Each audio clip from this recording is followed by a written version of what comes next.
Yeah, I'm excited about the future of this project, man. And then I believe sometime this quarter, uh, Atlanta's coin market's going to be launching, and that's going to add a lot of bullish news and sentiment for the current token. Yeah, that announcement yesterday that it's not just yield, it's also deposits. Yeah. Also, whenever they list it, well, you will have to. You can what that does is it'll buy tokens off the chart to feed into your liquidity pool, or you can use your own earn and BNB and supply them both to do the yield farming. Yeah, it's a lot of options of that. Either way, it's yeah. Either way, it's all bullish news for the earn token. Yeah, I mean that's the whole thing about it. I mean that's what my goal is just figuring out ways to make the token move. And what we're seeing is there's a lot of ways that earn's going to start moving faster. It's already moving at its own. It's already doing its own thing because of like the cryptocurrencies moving themselves. I'm probably going to move the base chain liquidity to USDC so that it's a different pairing, so that there's arbitrage opportunity between base and the other chains, because it doesn't make any sense, like I said earlier, to have base chain on ETH and have ETH is on ETH. I want to have ETH, paired with earn on ETH, and then AVAX paired with earn on AVAX, and then Solana is Solana earn, and then you got BNB earned, and then base is going to be base USDC, and then I'll probably do Polygon earn because it's a different coin. And then I got to figure out what I want to do with Arbitrum, which token works best for that. Now maybe Bitcoin, wrap Bitcoin for Arbitrum. That might be cool, so that they're all different. Yeah, I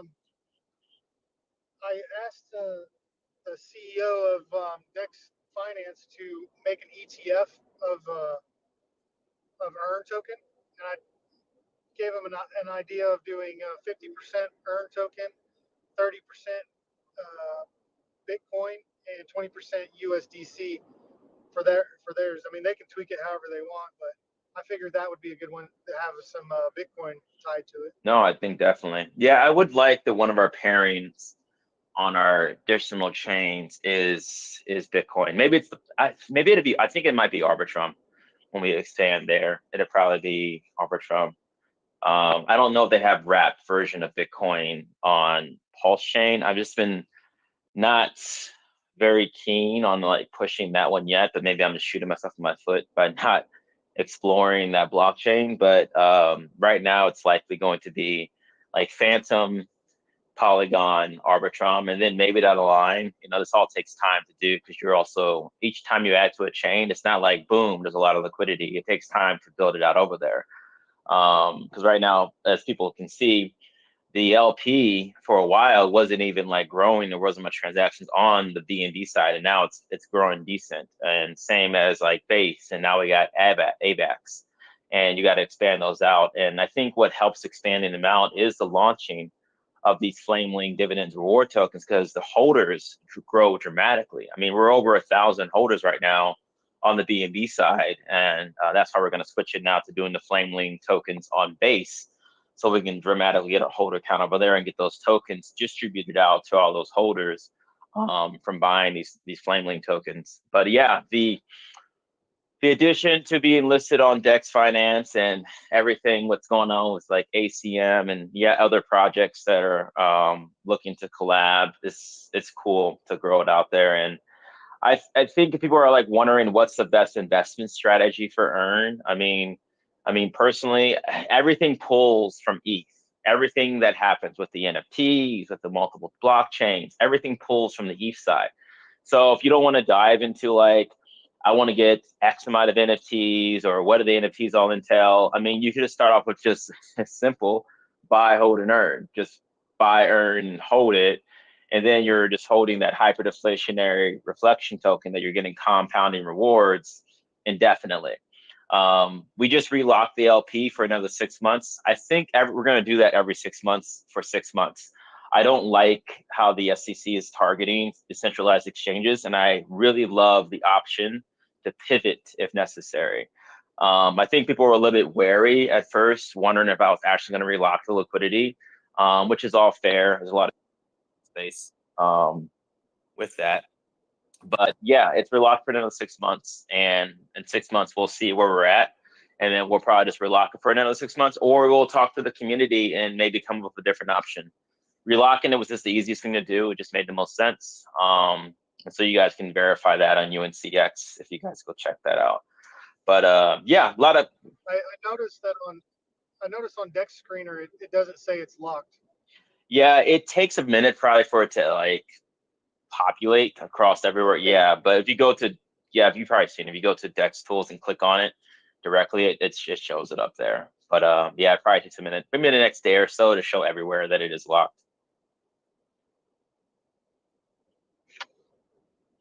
But yeah, it's cool. I think people too were wondering, like I said, if it was going to be relocked or not, but that's just a trust thing. And that's something that people should ask in the space. Like, your LP's unlocking, what's the plan?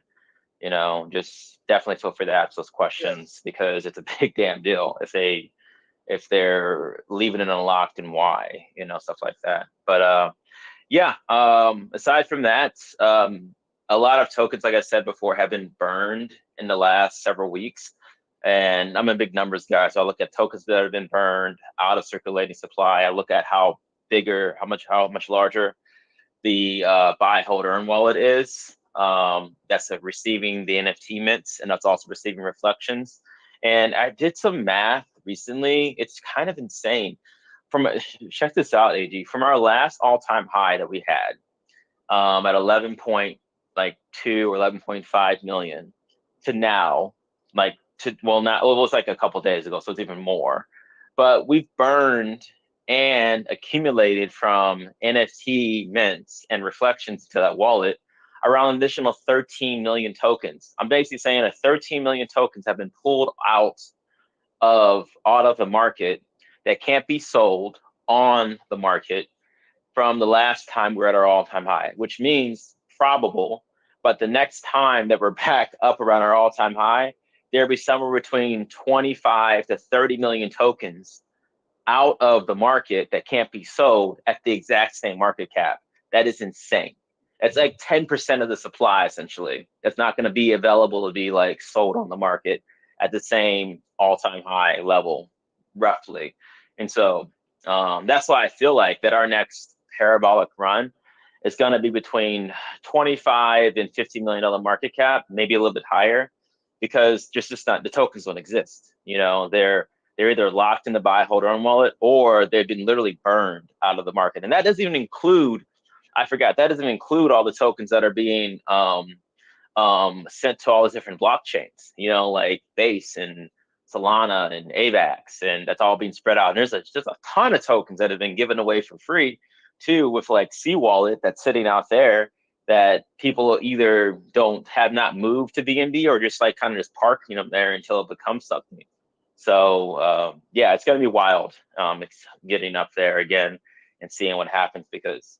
So if we get to a $25 million market cap, what's the price of earn token? Yeah, so there's actually this cool, let me check it out. There's this cool compare market cap. Let's see where we're at. So compare market cap, earn. So compare market cap says that earn is currently 3.6x away from its all-time high currently. And at a $25 million market cap, we are at, currently it says 6 cents. Nice. And at a 50, we're at a dime, just over a dime, like 13 cents per token. We hit $1 at about 500 million market cap, just over $1. And $5 is at 2 billion, but it's probably going to be $5 closer to 1.5 billion because of all the tokens that are going to be burned on the way up there. maybe even 1 billion, I would think, will be at $5 per token based on how things are moving. And that's, you know, in $5, it's saying only 600x from now. It'll be at around $5 per token. But with the burns and everything, it's hard to gauge. But I'm gonna say we hit $5 per token at about $1 billion market cap. That's awesome. We can definitely get there. We grow the holder Yeah, count. holder counts, expansion of different chains, partnerships, consistency. Consistency is a big thing in this space that people time is on our side, and consistency. And I think a lot of people don't understand the power of being consistent in time. Because if you look at Bitcoin was around for years, like years, and people didn't pay attention to it until it got to a certain level. There's a lot of people that won't pay attention to projects until after they've been out for several years to see that they're still around, and that they're functional. And so I think that's a big thing in the space. People look at the fly by night project, but now people really look at the projects that have been around for a month, a year, 2 years, because it shows that consistency. And that's how Earn is built. It's built to be consistent and to be around for a long time. Not just based off an election or some meta or, you know, something that's currently being hyped up in social media. But yeah, it's gonna, I guess you can say, boringly just inch its way up to a multi-billion-dollar market cap, and it's gonna be wild. You know, just looking back, you know, today from these recordings that's talking about it. Actually, I think we have recordings of me talking about it at 50K or 20K too, market cap, and also around 500K. But it's just DCA. Take your time, don't overinvest, and be ready for some wild price swings. I mean, that's just going to happen with this project as it goes up.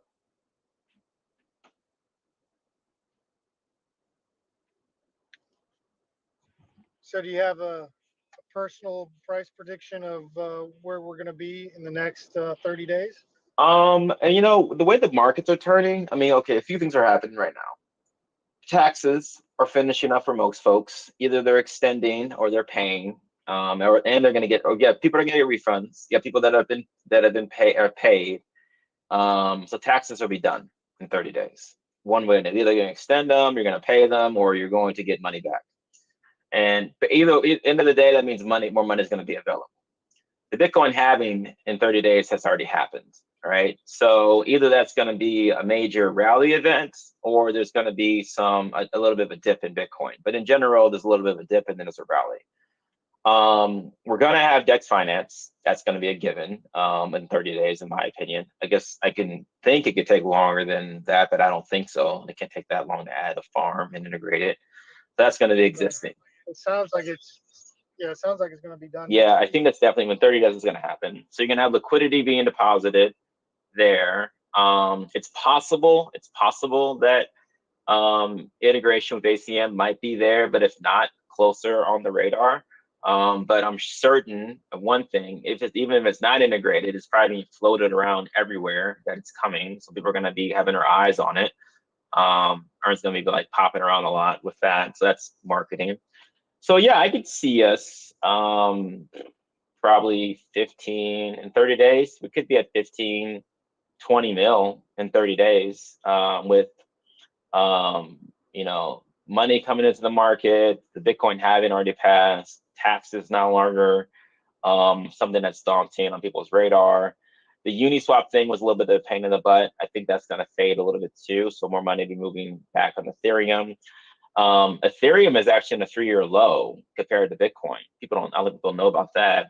But if you guys have any Ethereum, you might buy some, because Ethereum is really at a low point right now compared to a lot of other cryptocurrencies. I mean, like Bitcoin comparison. So I think that's going to rally up again. They're going to have the Solana upgrade, which might fix the issues with network congestion. So that'll probably be new, like fresh money into the ecosystem. And I think that's going to probably rotate into Ethereum. So yeah, I could see $15, $20 million market cap, which would put us, roughly about 3 cents, maybe 4 cents, um, in the near future. So in 30 days. And it's kind of hard though, because those are all fundamental things. That's not really TA. It's all fundamentals that would happen. But two, that could all be knocked out the damn park if someone tomorrow decides to throw 50 to 100,000 bucks at the chart on a whim just because they want to get in position, top position, and that's going to mess up my entire prediction on it being happening in 30 days, which is, yeah, you can't predict that stuff happening. Just happens. So I mean, that could be somebody listening to this recording and then me listening to when I'm talking about ACM and what you've said and what I've said about Dex Finance, and then they just put the numbers together. Where I go back and watching the previous AMAs and seeing like, hell, I could have invested at 50K, could have invested at 200K, 500K, 1 million. Now we're at 3 million. I mean, consistency and time makes it a very attractive investment option, and also to the LP's been roll off, so that takes a lot of uncertainty out too. And so, yeah, I can see people dropping money in it. Hopefully it's not like most of what they have all at once. Hopefully they DCA, but to each their own, how they do things. But yeah, that's my prediction on it. 30 days, probably close to 15 to 20 mil, if not more. It could be a lot more. It could be a little bit less, but I think it's going to be around that range. That's exciting news for only 30 days away. Yeah, it's been some consolidation. I mean, consolidation, and then we don't have really, it's fine. We don't have like top holders anymore, like liquidating quickly, right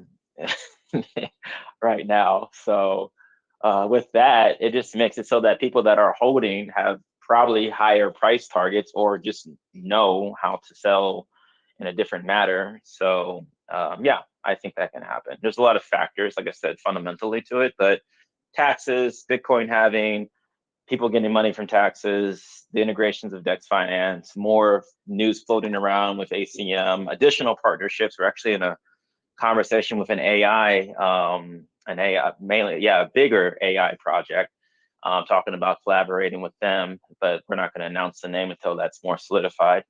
But that's on the list on top of everything else. And so yeah, things could run, because all it takes is a couple of people to say I want to be in the top 20, and things get fucking weird really quickly in regards to like yeah, price movement and volatility. And that's why I say just everyone just DCA, take your time, because there could be a massive green candle and everyone loves to chase that, and you don't want to get caught up in doing that. You want to be in before it happens, not when everyone is buying and things are just running up, because then you make uncomfortable rash decisions, and then you get uncomfortable when there's a retracement and you might sell. And yeah, that's unfortunate. And pivot that's how people make a lot of money in the space. They like Warren Buffett talks about this, is that a lot of his investments are boring. It's just buying things and looking at it on a longer time horizon, because essentially money makes money. And so if you just take your time with things, well, I made that post earlier on the earn account. Money makes money, and earn makes earn. You just buy, hone, earn, DCA, you're going to make more earn, and you can just do it slowly. You don't have to rush into it. I mean, I think I remember on a space with who's those guys? Kid and Walt. I think we're sitting around a 1.8 million market cap, and this was actually before we went to 11 million. And I think I did. I told him on the recorded space. I mean, don't listen to some guy on the internet telling you to buy this thing. Take your time. Even take a couple weeks, to like do your research. We're not going anywhere. And though we did go to 11.5 million market cap shortly after, so I'm not sure if they were mad about that, and we tell them to wait. But like I said, you can't predict that stuff. But hopefully people DCA'd on the way up and DCA'd on the way down, and they're still DCAing, because if you look at the chart long term, if you DCA, you win. That's as simple as that. Pick how much money you want, DCA, and then usually longer term you're going to be up dramatically. But DCA is like a superpower that I think a lot of people don't fully understand to do, and not even crypto, but in finance in general, because it lets you sleep. You're not over investing. You're not worrying. You're not stressing out, and you can just make a hell of a lot of money doing it. Time and money are very important to like figure that all out. But yeah, that's my long explanation of prediction. But yeah, probably like around 20 mil, maybe more. But anything can happen.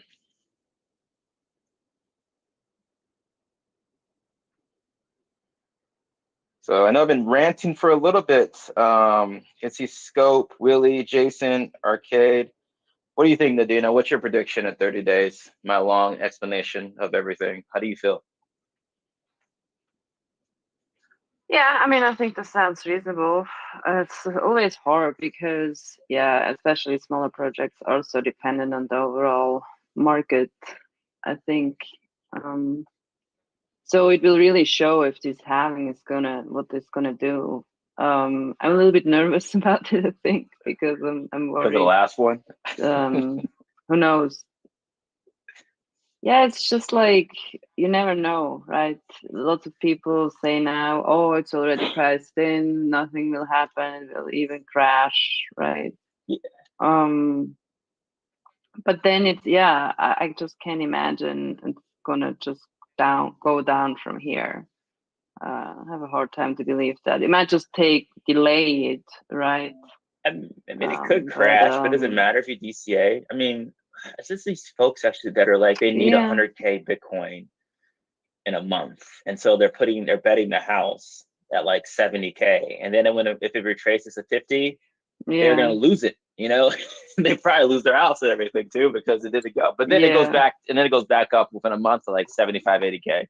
They're like pulling their hair out. It's like, oh my God, it was only like a buff off the timer, hmm, Because you imagine how people lost Yeah. their shit dumping their Bitcoin sub 20K and didn't get back in, and they're still looking at the chart.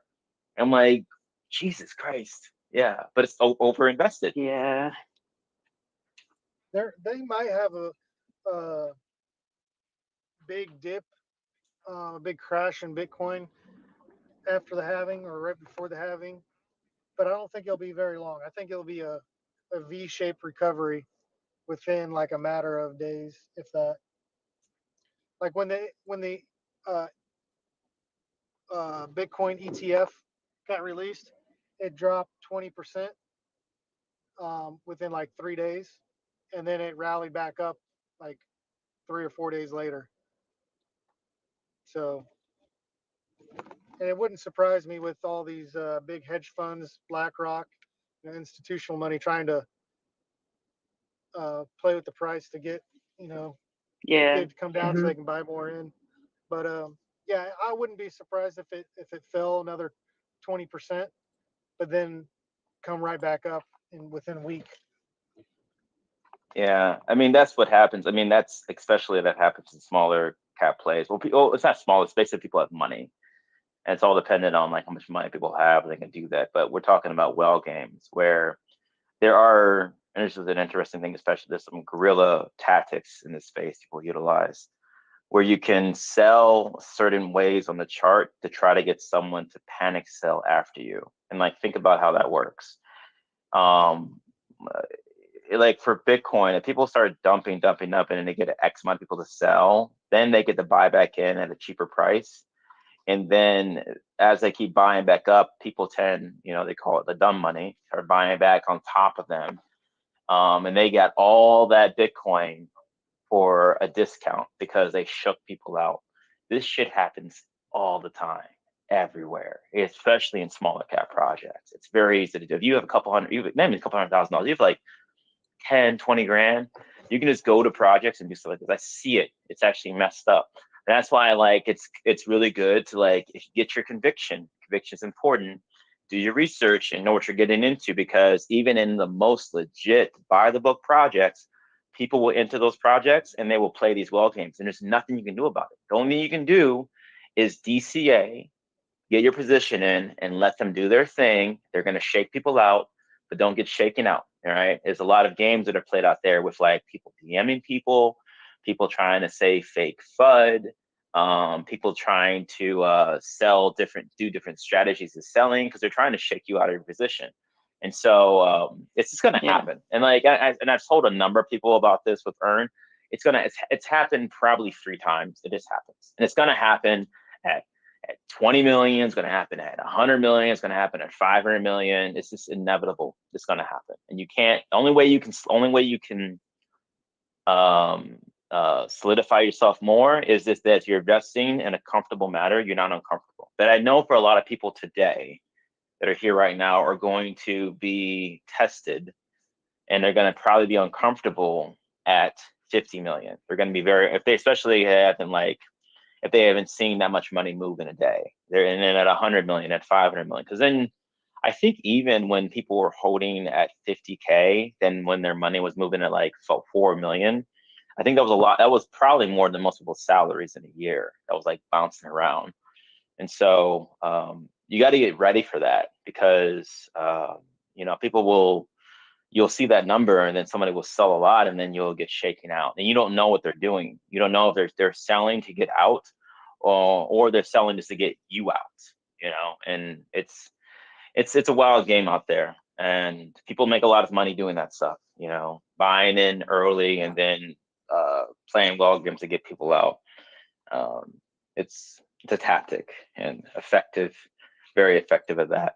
I mean, I even know people that can hire professional Flutter teams that have multiple TG accounts where they will actually target a Telegram, and they will go there and actually have all these different accounts, like soft fudding the shit out of it to try to get this drop more. Or they'll have a bunch of accounts that will go there and just privately DM people in the group different things to try to get people to to create a cascading sell-off. It's wild out there, and this shit just all happens heavy, dirty in the bull run. So anyway, get ready for all that stuff, guys. It's going to be wild, the cycle. I'm excited for it. Yeah. I've got my bags packed, Mm-hmm. and ready for it to go. Also, too, yeah, I did message Goldwyn, but yeah, something to be careful about too, guys. People are playing games. Yesterday, Uniswap announced their issues with the SEC and their Wells notice. And then I noticed that there was a post and in the TG, a screenshot of what looked like initially Uniswap saying, Uniswap responding about the notice, saying that you need to click on this link to revoke your cash, right? I just happened to notice because I'm just paranoid with my tinfoil hat. That seems weird. Why would they waste their time to say that? And I noticed that the damn handle was different. It wasn't Uniswap. It was a fake Uniswap X account with a damn wallet draining link in there that if you clicked on, you would have lost all your damn tokens. Be careful. The game is on. All right. People are playing some really wild things out there to get your money. It's insane. And I looked at that. The only reason I questioned it because I was like, why would Uniswap waste their time to tell people to revoke their cash in response to an SEC Wells notice? That seems out of character. And I just happened to notice the damn the user handle. And then when I searched the user handle, they only had like 100 followers. I'm like, why the hell would Uniswap only have 100 followers on X? And that's when you realize it's a wallet draining link when you hover over it. But yeah, be careful, guys. People are going to be duplicating accounts. I saw someone in our main TG, another asshole, actually posted acting like me that the project was failed, send your tokens to this address for the relaunch. I'm never going to do that. What? And Nadina is never going to do that. Actually, no moderator is ever going to do that.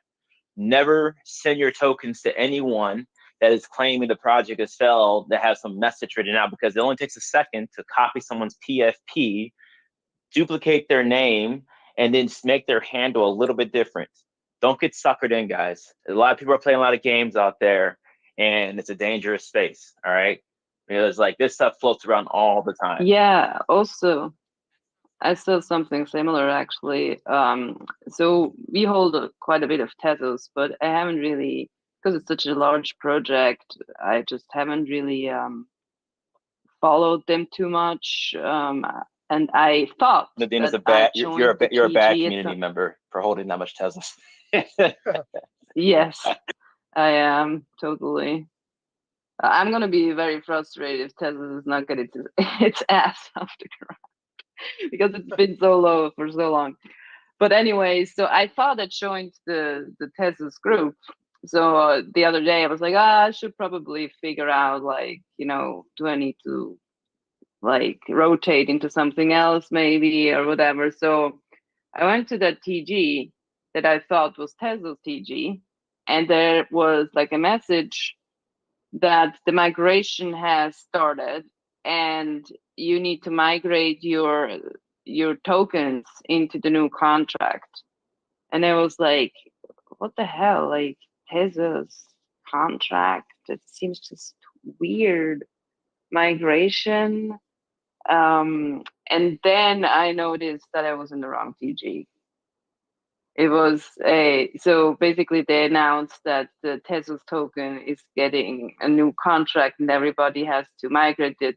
There was a migration website. It looked very legitimate with all the branding and things. Yeah, they're very clever. Talking about rotation, Yeah, a bunch of They're scammers. very I clever. know we've been like pretty hardcore about like sticking to, like, when we decide something, we kind of stick to it. But yeah, I kind of agree. It's gonna be a little pain in the ass if Tesla doesn't do anything, because like the amount of money that we have in it, if we could have just dumped, like, I don't know, a quarter of it into earn early on, I'm like, yeah. Yeah, Well, and then buy back well, pesos. Then buy you back could still do Yeah. pesos. that. You could still do I don't that. know. We're thinking about it. Go over Yeah, there. you Angie, could we're still thinking do that. about it. Like, I was like, we're looking at how it's moving, and I'm like, Jesus Christ.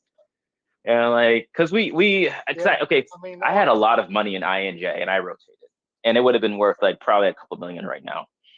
Whatever. Yeah. Yeah. And so since then, I've been kind of like, just when I put something somewhere, I stick to the plan. I stick to my boring DCA with Earn. I hold my other cryptocurrencies, but there's some that are like, as you get closer to a bull run, you do look at things and you're like, why the hell aren't you moving? Everything is moving. Why aren't you moving? yeah, And you really think about Yeah. it, like breaking your plan. You're like, yeah. yeah. Well, you could do that. I mean, that's what I've done.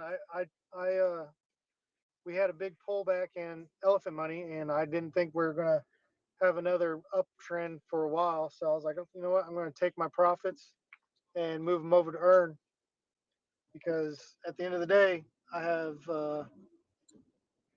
good belief that earn's gonna pump a lot quicker than elephant. Maybe we should sell Medina, and So why I we so I shouldn't did just do this. Teslas. Because now I'm like, thinking about it. Mm-hmm. I mean, that's what professional traders do. They See, that's they buy in at places that are about to go up, and when they go up, then they rotate their profits into other projects that haven't gone up yet. that's the thing, Or the AG. I've never really been a good trader. I'm more of an investor long term, and just like wait for what is set to happen. Um, I mean, it happens pretty fast. I mean, a lot of people I talk to, I tell them like, $5 in 1 to 3 years, and they think that's way too long. That no one's gonna wait that long. And I'm like, that's in traditional finance, that's nothing. And it's the same individuals that, if you say Bitcoin's gonna do $1 million in like 10 to 15 years, they said that's too long. And I'm like, I said $1 million. I mean, you know how many X's that is from today's price? But no one can wait that long, for it to happen. But I don't know, Nadina. Maybe we should actually revisit a smaller portion Yeah. of that over. Or what we could do? I don't know if we would think about doing this. Maybe we could actually, because Tezos is multi-chain on Ethereum, maybe we could actually take a percentage of it and create a Tezos earned liquidity pool. You know what I mean? We could do that. We, That's always an yeah, option. we could create a big old Tezos, because we got to earn ETH liquidity pool. We can create a fat Tezos earned liquidity pool. You know? Yeah, just who cares? Yeah, I feel like they're gonna bounce. I know that Cardano, Charles Hawkinson, Yeah, yeah, eventually. everybody's talking to shit about ADA now too. Actually, he's talking good about Teslas Now he now. was saying some dirty stuff He actually earlier. likes it. Oh, I guess he changed his tune. Yeah, but that was like 3 years ago. But he's like, I watched a very recent interview with what's his name? Yeah, Hutchinson. Charles Hawkinson. Yeah. Yeah. So and he spoke well about Tezos because a lot of chains have the issue that they're not truly decentralized. Usually you have a foundation that's doing all the development. Even Ethereum is like that. Or then you don't have on-chain governance.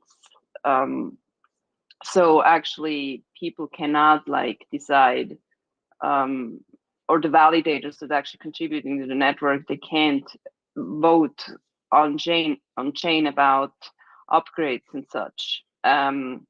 And Tezos has that from the start. It had on-chain governance. ADA is now has a new upgrade, I think, to implement on-chain governance. So that is huge for decentralization. Also, like in terms of validators, I think Tezos and Cardano are quite decentralized. And Tezos just recently shipped like a new so Tezos is very unique because it actually has automated upgrades. So when on Ethereum, they have like basically the foundation says we have a new version of your clients and the validator nodes, and then each person has to do the upgrade or initiate it at least. So they keep staying on the network. Tezos has this automated, so it's basically a governance process where everybody is voting if they agree to the upgrade, and then it automatically updates the software on all nodes. So they assume that with that technology, basically we'll never have a hard fork. Because the voting happens on the chain, and then the chain will upgrade based on the voting outcome. So it's like very democratized. And recently they had an upgrade where they have basically also a roll up, and they estimate they can do 1 billion transactions on that roll up per second, which is insane. Like, and it's already very fast, but I mean, Tesla also hasn't had much activity on it. But basically the founder of Tezos, I saw an interview with him too. He said actually exactly what we have been observing. Like everybody's asking, where is Tezos? It's like there's such a huge project. They raised like over $200 million in their ICO in the very beginning, which is insane. It's like I think the biggest ICO ever. How did that get issued with the So SEC? where I are know, like they? I heard about that. It wasn't. Yeah, but they just paid the fine. It was $20 million. They just paid the fine because of the ICO. So you can raise $200 million and only pay a $20 million slap in the wrist fine. Maybe in the wrong. Maybe we're in the wrong business. Yeah, we're in the wrong business totally. Yeah. Jesus Christ. $200 million. Yeah. So we've been also wondering, like, well, Tesla is just like no marketing. They're nowhere, right? Like it's just that they have this cool tech, but nobody knows about it. And actually, the Tesla's founders agreed to that, and he said, well, they just wanted to focus on the development side for now, and now they're investing heavily into community building and marketing. So we might see Tesla's like change a little bit the pace in terms of adoption because they will funnel money into that specifically now. Yeah, all that money they collected. What has it been sitting? What has it been in? Well, I think they had a lot of bounties for development. So decent bounties for developers to work on it on the chain because, yeah, either you have a foundation that basically leads and is hiring people to work on the development, or you have to do it with bounties so people have incentives to work on it because not everybody has the time and resources to do this for free, right? And development work is slow, a lot of time, a lot of testing. Yeah. So it's not something a lot of people can afford to do just on the side, or it just develops very slowly, right? I think that's a little bit with Bitcoin, right? It has been very slow, the evolution of Bitcoin, because it's completely open source. People do it on their own free time, essentially. Maybe they have programs now to incentivize developers to work on it. But yeah, so the Tesos Foundation, which is mainly it's also like basically looking opportunities and then puts out bounties for different dApps or infrastructure, the chain itself, and then they pay those bounties for people that want to come on voluntarily, and then if those bounties are enough, you can spend a few months on it, right? So I think that's where the money has been going, and now the money is going directed to marketing based on the founder. So. I was talking with Caesars yesterday. I mean, he's been on a rampage recently. I don't know. Hey, I don't know if you've seen those videos, AG. Caesar's calls. He's I don't know if he's like very old, but he's been in the space for a little bit. He runs a decent lounge and a call channel. Charges like 10 or something. It's a decent amount of ETH just to make a post like that. But anyway, he's been on a rampage calling out marketers and influencers that are basically charging ridiculous amounts of money to talk about projects that do nothing, and how they also, and I'm not gonna say names, I don't ever want to like talk bad about anyone directly, but you can watch the video if you want, make your own conclusions. But he talks about how a lot of these folks, what they do is that they piggyback off of other success, and then they basically say it was them that did it, LARPing, and then they charge crazy amounts of money for projects to do the same. And also they launch a lot of projects themselves with these anonymous fake developers that they say then crash the project, community takeover, and then they back it with everything they have, like they're just helping out. They call it culture calling. They just do it just because they're nice, right? Which makes no goddamn sense at all. You don't do that. And like, we're just doing it for the culture because we want to help out this amazing community, right? That they just happen to be in since day one, and they were backing this completely anonymous developer that completely fucked over everyone. That makes a lot of sense, right? Then you have legitimate projects that reach out to try to get the same thing. Like, no, we don't want to do that. But you support and help out a project from an anonymous scammer that you don't know but do know enough to push something. That makes a lot of sense. It's really just them, anyway. So he's talking about that in these videos a lot, how things are played and done dirty in this space because marketing, right? That's people believe that's marketing. I get that message a lot, like, oh, how are you going to push and who you're going to pay? You got to pay this guy, you got to pay that guy, you got to do this. And sometimes it's actually really messed up. The people I think that are, because they delete their accounts. And so I wonder, was it just a team of their minions that were pushing to utilize them? And I was like talking with I think Wookie about that today. I was like, oh, that makes sense, right? You could just hire people to have TG accounts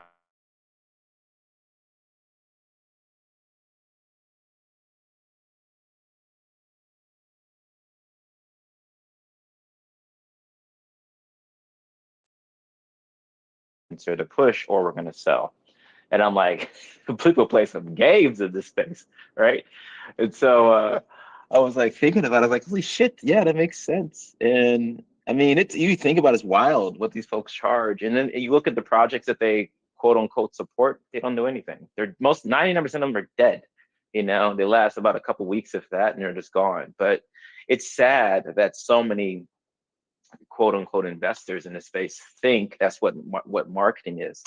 They don't think that collaborating with legitimate projects like Dex Finance or ACM, or with like Haga, or the other ones that we're talking with that we're looking at utilizing their bots, or doing collab spaces with, or just hosting spaces. That's not marketing.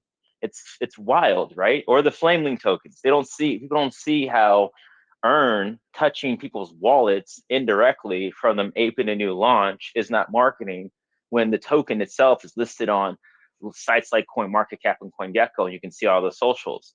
How giving away basically money, for free to people for doing little tasks isn't marketing. But everyone thinks that marketing is paying that influencer or this influencer money to hype up the project. And it's wild because these people take like 14 ETH or even 8 ETH, which is still a lot in itself. That's crazy. That's It's big insane, money. right? And then like they say, oh, well, they bring volume. Yeah. Oh, well, they're bringing volume because they're fucking swinging the chart.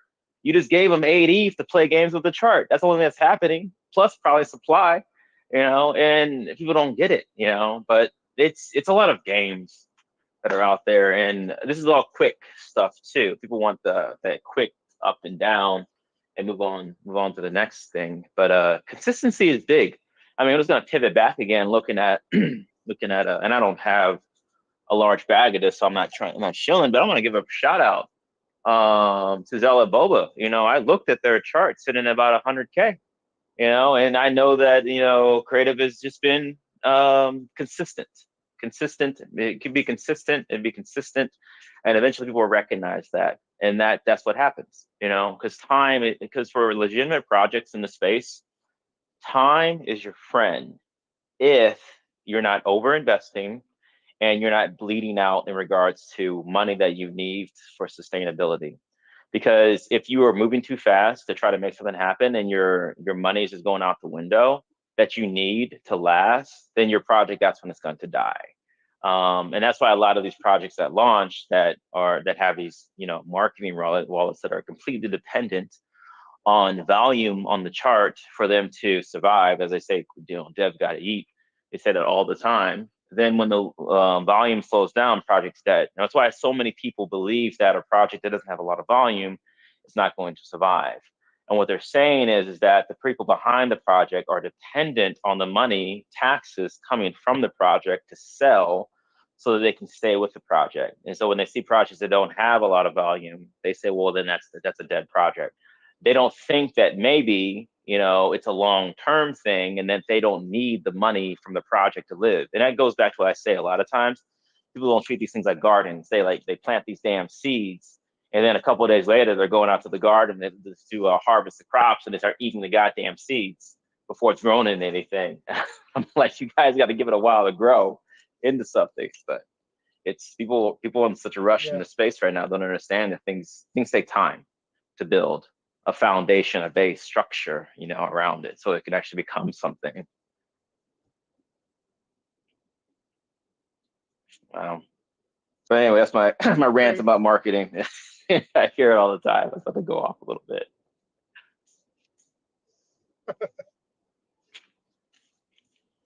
It's going to be a good marketing thing when we actually host this boat party in Chicago, and we do a bunch of photos and post them online and invite people to come join and hang out. It's really just a big. I think so It's really too. a big networking event. I mean, that's what they are. But it's like really cool to be out in the sun and hanging out and play, because they call it AG. They call it the playpen. If you've been to Chicago, like the beaches and everything out is really cool. A lot of people out here. Or like that other idea I have, which is really cool, like not buying, renting that Lamborghini Huracan, the red one, and parking it in Gold Coast with a bunch of earned QR codes on it this summer. That'd be really cool to do. I'm really curious to see what that does. If there's any I know we can do something where you can track the traffic through the QR codes to see how many people actually do it. I wonder if we can do that. That'd be cool if we could do that, Nadina. So we can track and see how many people come through the QR codes into the project for that, because it's only like $1,000 to do that, to rent that, and then you also get a Lamborghini for a day too, which is nice. To hang out in. So yeah, I mean, there's a lot of different ways of doing things. It's not just paying. It's not just paying an influencer to make a tweet, several ETH, or to like talk on a How thing. much does it? You should look into how much it costs to have a banner on an airplane fly around Chicago. I should. Yeah, you see those arresting out of the beach. It has to be. Yeah, actually, the letters buy, hold, earn is pretty good. But I wonder if they're going to translate that into crypto from that high up. Because I see the Budweiser ones all the time flying around Chicago. But you can easily like look back to that. But I wonder how, if I saw up in the sky, buy, hold, earn, if I am able to like translate that into like a cryptocurrency thing. Do buyholdearn.com. That's all you Yeah, do. that actually makes sense. Then it would go to the website. Yeah, it actually makes more sense. Yeah, because Yep. buy one wouldn't do it, I don't think. But for the .com, at least they would go there and check it out, and it'd be interesting. Yeah. No, that's a good idea. Yeah, I've seen a lot of those in Chicago flying around, especially in the summertime. Everyone's out because you see those in the summer because everyone's outside. It's you really don't do a lot of Yeah. marketing in the winter because people, like just today it's raining, it's kind of gross. But in the summer, there's so many people outside. You just put things in places, and it gets a lot of traffic. In the summer, that's why I kind of think too I that wonder. crypto is going to do a lot better in the summer. I think our bull runs in the summer because people are out and you can expose them to a lot of stuff while they're outside. I wonder how much a billboard cost.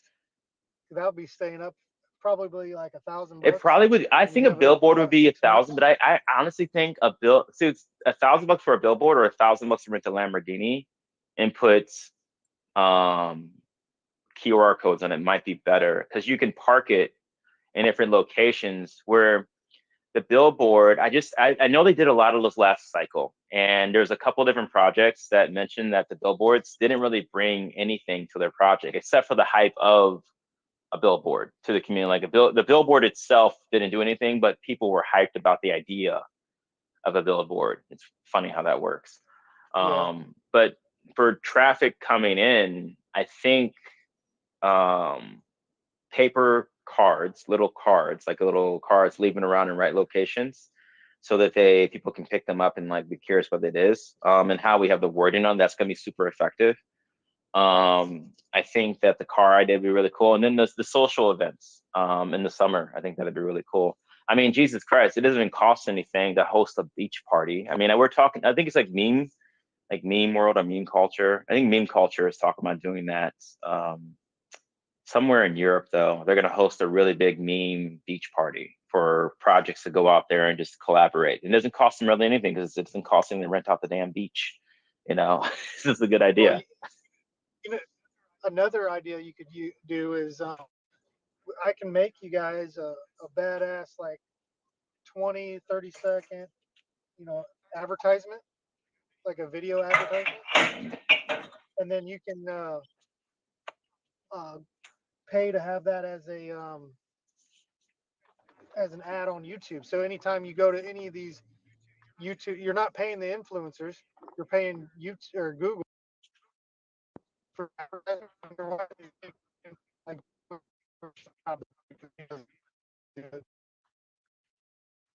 No, that'd be cool. I do know. I watch did their look into their ads. the Yeah, I do like that. I do know though that YouTube is pretty hardcore about no crypto ads though. So it would have to be an ad. not anymore. They're not Not anymore. anymore. They announced it.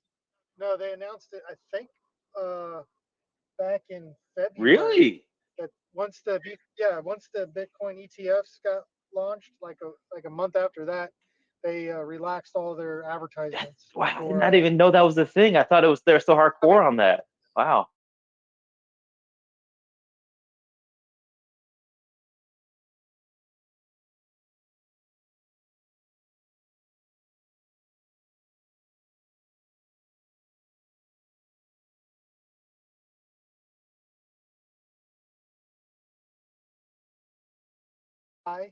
so they have Brian Armstrong from Coinbase. Wow.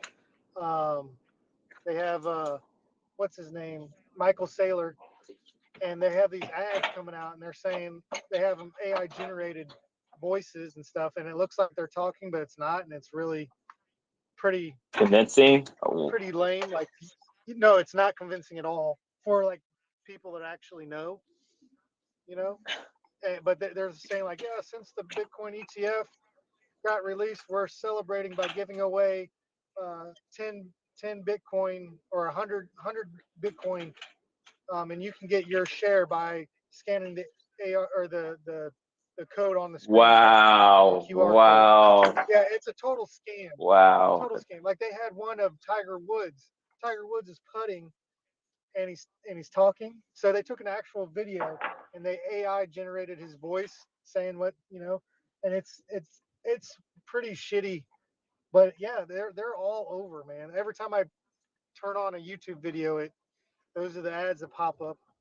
Scan the QR code and we'll deposit one or one. BTC or something into your account as a giveaway, saying thank you. It's so scammy, but those are now coming out all the time because they relax the crypto Jesus, wow. I ads. mean, it must be making the money. They must have click through because they wouldn't keep doing it if it wasn't making the money. Yeah. I mean, if you could dedicate a couple $1,000 for ads to run for a month straight, we can make an awesome video. Actually, I might do that anyways, and just give it to you. And if you want to throw it around different places, but I think that might be a great way because everyone goes to YouTube to research products and stuff. hmm So if Oh, you had speaking of that, an actually, awesome, spending money on things. We're thinking about it. We haven't decided yet. So I think it costs. It's either like I think it's less than $1,000. It's not that bad. There's this platform that's similar to Now Payments, but it's a little bit cheaper because they charge like 5 grand or even 10 grand to do theirs. But it's called My Crypto Checkout. And Nadine and I were talking about it the other day to see about integrating it. Well, getting on the platform and then integrating Earn as a listed token on their platform on the BNB side.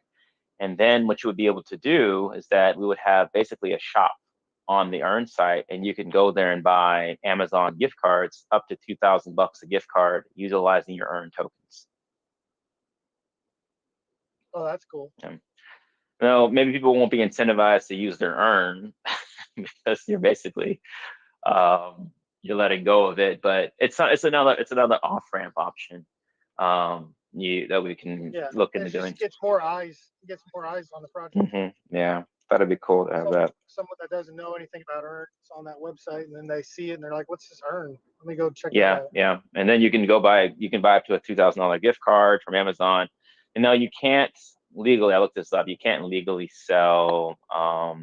You can sell merch for Earn. You can't sell those Amazon, what do they call them? Those Visa cards. You can't do that. Like where you can actually go buy, and but you can do gift cards, which is interesting. But you can't do other like credit cards, those debit cards. You can't do those. But it does but what's interesting is the loophole, right, man? You can go buy a $2,000 gift card with Earn tokens off Amazon. Then you can take that Amazon gift card and go buy a $2,000 Visa debit card. So you just go through that loop to do it. And so I think it's because you're technically buying money with it, which you need a money transfer license to do. But with the gift card, that's not the case. It's like just buying points or merch from You're buying store store credit. credits. Yeah. So, but when you're touching dollars, you got a problem. But that'd be cool. I don't know how popular it's going to be with the community to be able to buy a Visa. And they're all, you don't have to get them mailed to you. They can be e-delivered. So it's just immediate e-delivery. I think it's within like 24 hours. You can do it e-delivery within 24 hours after you purchase it. So then you can go buy stuff offline that way, which is really cool. But just an additional utility that can be for the token. Did you say you had a friend that's from China? I do. Yeah, I do. Yeah, my friend Felicity, she's from China. I've been trying to get her actually to be. Does she have a pretty voice? I think so. I don't know. What do you think, Nadina? What's your opinion on that?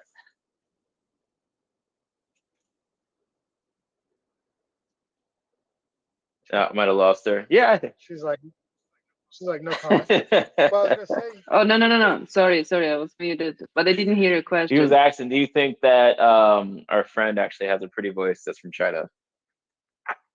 Oh, I'm very normal voice. Yeah, I guess it's interesting talk because Nadina's Swiss, so she has an accent. And then I guess everyone has different accents from everywhere, even the United States. She doesn't have much accent, right? She does. I think she does. I don't know. Well, she can speak that language. Yeah, though, right? it's her native language. Yeah. I think she speaks with her parents.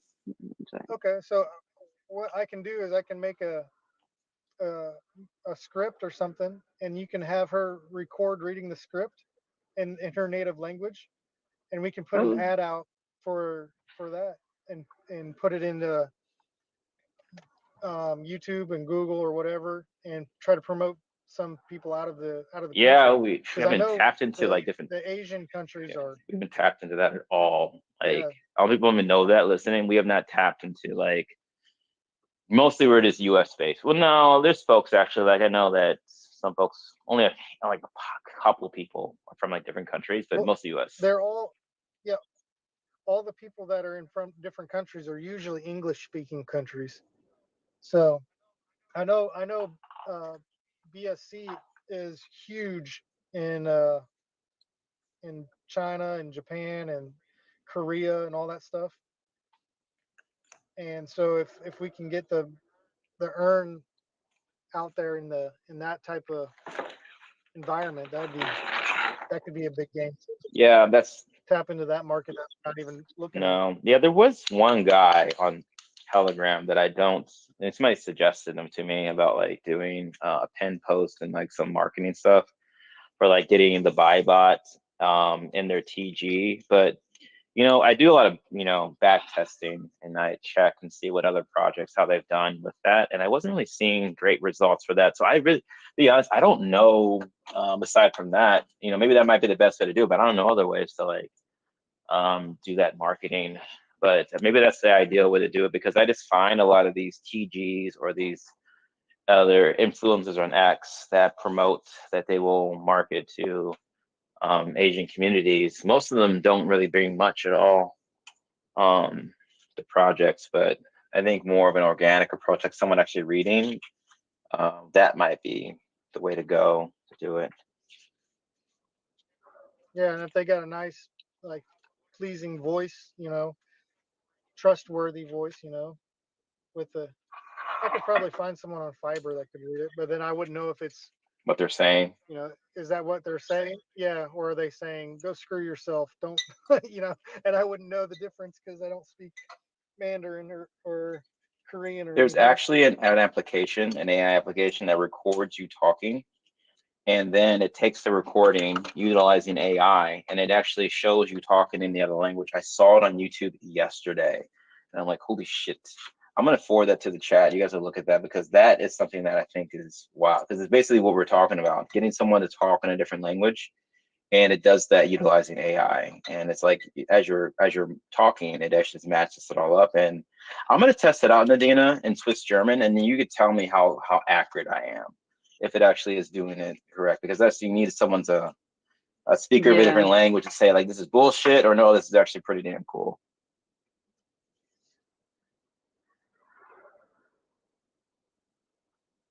Hmm.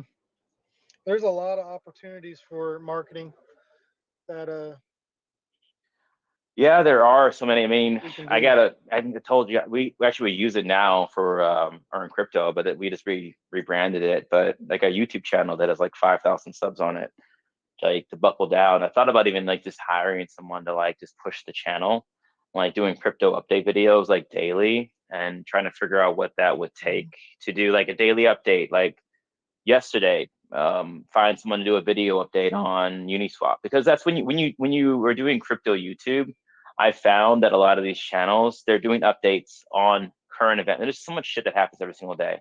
There was a hack that happened with well, that the hack that happened with open leverage, and then what's the updates with that, or the hack that happened with chart AI, where they had to pull all the liquidity, and then Uniswap, they got attacked. Well, not attacked, but they got the Wells notice. There should be an update video on that. And it's just like, it's Hmm. time. You got to have that time to go through and make the content, get the thumbnail. I mean, you do it, man. It takes a lot of time to like do this stuff. Yeah, It's almost a full-time yeah, job. it's like a Yeah, full time job at this point. absolutely. Yeah, that's why we only do it every Monday Yeah, night. So, yeah. Got to come so up with a script and what to talk about, and yeah, and then put it all together. And it's like I keep telling them I'm gonna get to it, but it's just when I find I have time, I'm like, I'm gonna take a break for a minute and watch something on TV instead. That's not related to crypto a little bit. yeah. Yeah. So, but anyway, yeah, something that we got to explore at some point that gets something in place where they're doing regular content updates in that channel, because it's a big marketing tool that it's just, I find we're not utilizing to its fullest potential yet. But we'll come up with an idea. Maybe you get someone actually that's really gung-ho and young and has a lot of free time, and they want to make video content, and to say, I'll give you like, I don't know, $5 per video or something like that they put online, because so many YouTubers make videos and get paid nothing. They're just making the videos, because it takes a long time to get monetized on YouTube. Yeah, it does. So like, it's like, I'll monetize you immediately. Make $5 per video. Just do it. Just do update videos. You get some of these churches. If you go to these big churches, they have IT guys that make short little videos for every Sunday, mass or whatever. And they're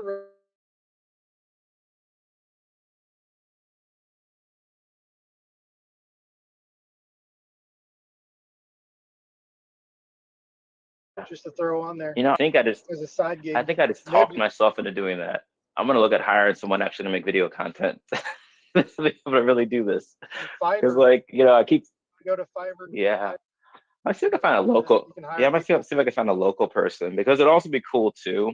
Like, sometimes it's better if like Juan, Adina, and I are like talking. It's easier for us to talk on your show because we're having a conversation with other people, or we're talking to someone. But sometimes it's harder to like just talk in general about crypto without having a conversation with others. And so it might be easier to like have someone like a camera person, and they're making the content, and they have like a script. They have all the stuff. Like, this is what we're going to talk. This is what you guys want to talk about today. It takes a little bit of the grunt work out of it, because you got to come up with a topic, what to talk about, and it's easier just to talk about it, because it takes time for all that. That's the biggest thing, right? Time. You got to find time for all this stuff. But there was something today too. I needed to. Oh yeah, I want to look into open leverage. They said they're going to re-enable deposits and withdrawals, but I'm hearing that they haven't done that yet with open leverage. That's a little bit concerning there, because I'm thinking that if they haven't done that, then it might be something bigger that actually happened. So that might be something to cover later, to see what's going on with that, because I like the platform. It's sad that went away, but yeah, unfortunate. Yeah. They were really hush hush about what actually happened. It's weird, isn't it? Something so. Which might be a good thing, like, if they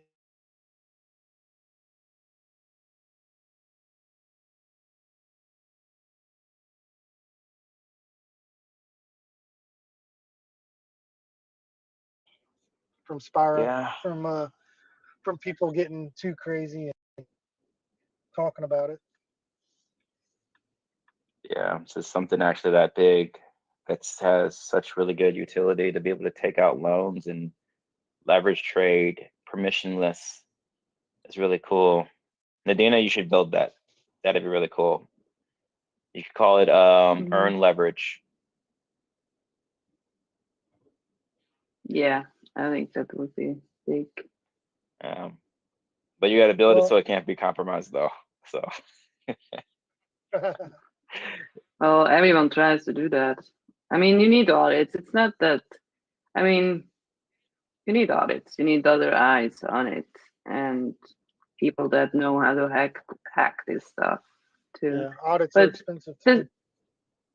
Yeah, they're less expensive as people think, because everybody thinks they need a CertiK audit, but actually, among the developer community, CertiK has a really, really bad name. They say essentially they're just money grabs, and they do not provide any good feedback or any level of security for auditing your contracts.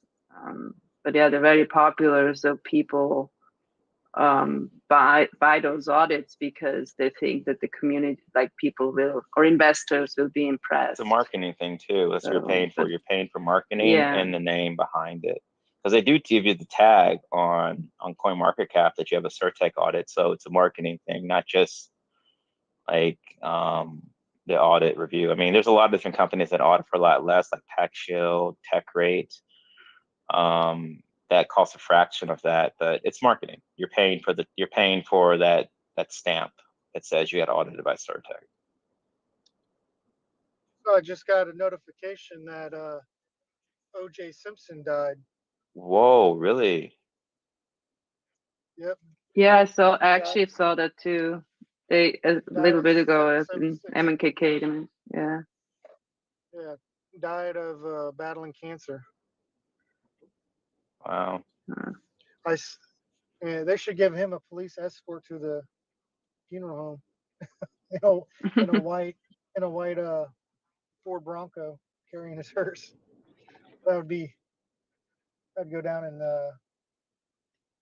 history as the greatest meme ever. I was just watching him on X a few weeks ago. He was posting pretty frequently. Yeah, he was doing I didn't even know he had cancer. No, he was doing pretty frequent updates on X too. Yeah, he did. His last update on X was February 11th. Oh yeah, that is posted actually that he passed away. But it was a post from I think from maybe his son posted about it.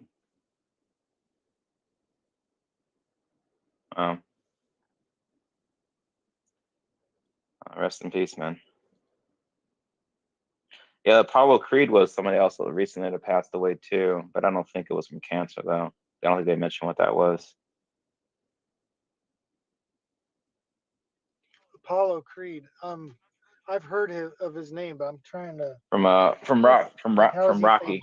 He fought with Rocky, and also he was in Predator. But Rocky got him big into space. But then he landed the Hollywood big with Arnold Schwarzenegger and the Predator, the first Predator movie.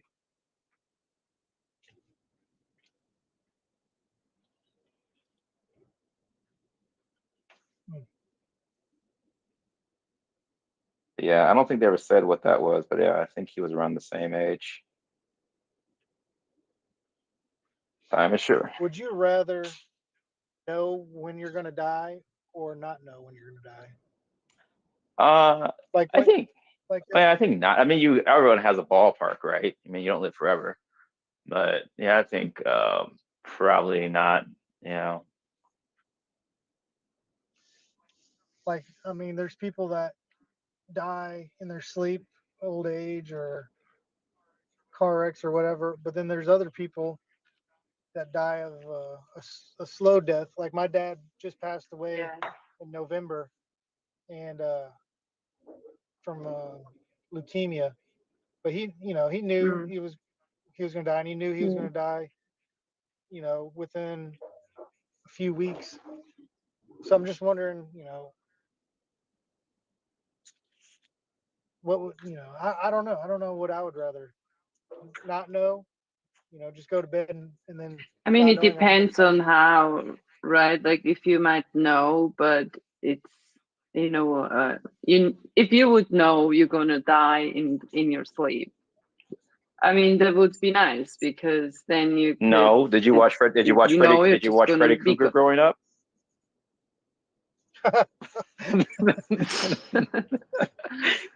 No. Yeah, well, there's different ways of dying in your sleep, I guess. Peacefully and getting murdered. Yeah. Yeah. I mean, even if it was a murder, if it's really quick, you don't really nothing. Anyways, like then it would be nice to know because I mean, you might not like it that you have to already die, but you could kind of conclude a few things, right? That maybe you're pushing off because you think you have time. But if I knew I will die and it's just gonna be awful, because that also people that are close to you, that's I think the worst because they don't like. I mean, you don't like to see someone suffer that you care about. So I don't want the people that are close to me that they have to see me suffer while dying. Like I don't think that's. But yeah,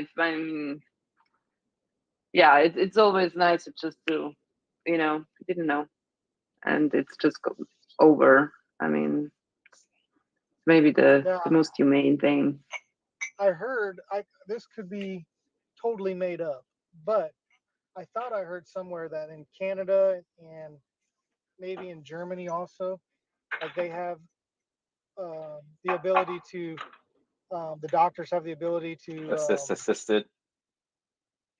Yeah, yeah, that's assisted not death. legal here. Oh yeah, so Yeah, I it's know it's legal not in legal here, but Switzerland. It's actually legal in Switzerland, but you need to have very good reasons, and you need to be fully like, you know, you can't be have dementia or anything that would impair your cognition in some way, I think.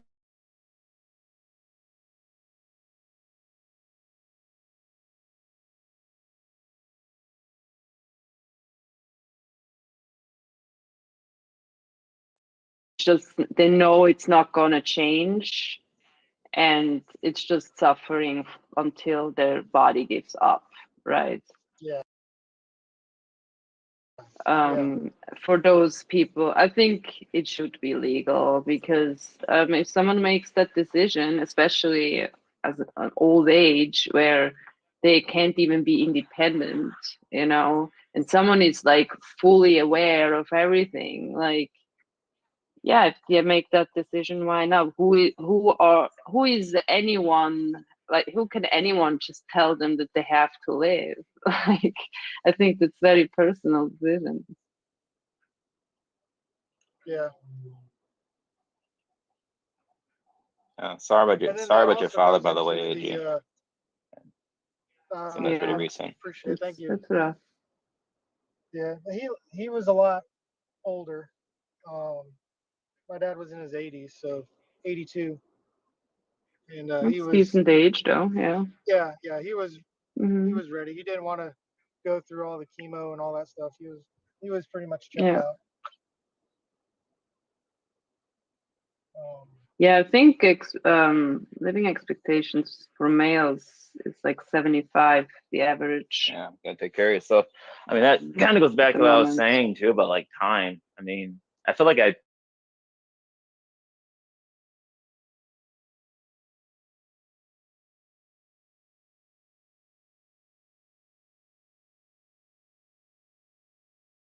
on their backs, and so they stay awake all night, going into like especially these damn Solana projects. They go in and they can't sleep, and they're constantly watching it. I'm like, you're shortening your life like every single time you're doing this because I tried to like do these quick flips and like I hear these stories about like how they make so much money and then they lost more the next week. Like they make like 10 grand in a day and then they lose like 15 next week and they're like, oh, we'll make it back. I'm like, how much time did you spend to do that? Like there was actually this project that I watched rise and fall fairly quickly from like I was playing into the whole GPU AI meta, which is hot right now.